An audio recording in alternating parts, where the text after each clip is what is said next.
L'anniversaire du centre social de la Paillade a officiellement été lancé lors de la cérémonie d'ouverture du 5 novembre devant un parterre d'habitants et de partenaires sociaux. Parfois, s'est posé la question. Il y a eu la volonté à partir des années 80 de l'ancien maire Georges Frêche d'équiper ce quartier, et c'est vrai qu'il y a énormément d'équipements dans ce quartier. Ce fut l'occasion pour les dirigeants de rappeler la détermination du centre à renforcer le lien avec la population et à travailler collectivement. Le centre social aujourd'hui, il permet aux partenaires d'avoir un lieu pour se réunir, il permet aux habitants de se réunir, d'échanger.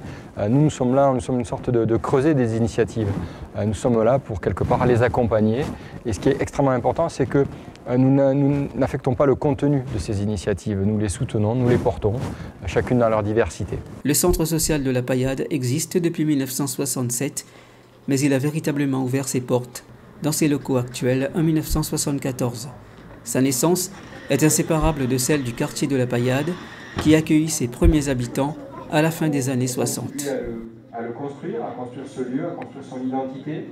La cérémonie était aussi marquée par le vernissage de l'exposition L'île en vue, réalisée par la photographe Sandra Mel. Ce travail, je l'ai réalisé par intermittence en 8-9 mois, de février de cette année à la rentrée.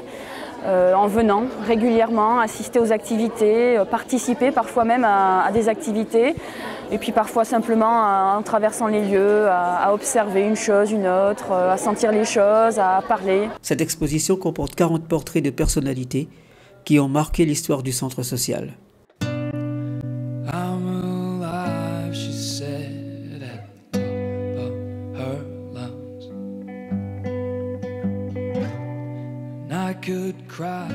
En 1974, Fabienne était déjà présente. C'est elle, la petite fille que l'on voit sur la photo, en train de couper le ruban. Alors c'était comment il y a 40 ans?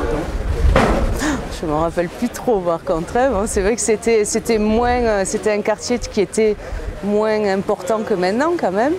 Et bon, après c'est vrai que j'en suis partie quand même, j'étais assez jeune, donc je n'ai pas trop de souvenirs à part les activités que je faisais au centre social puisque ma mère était secrétaire ici. J'ai fait de la danse, de la poterie, j'ai appris à cuisiner et à coudre aussi.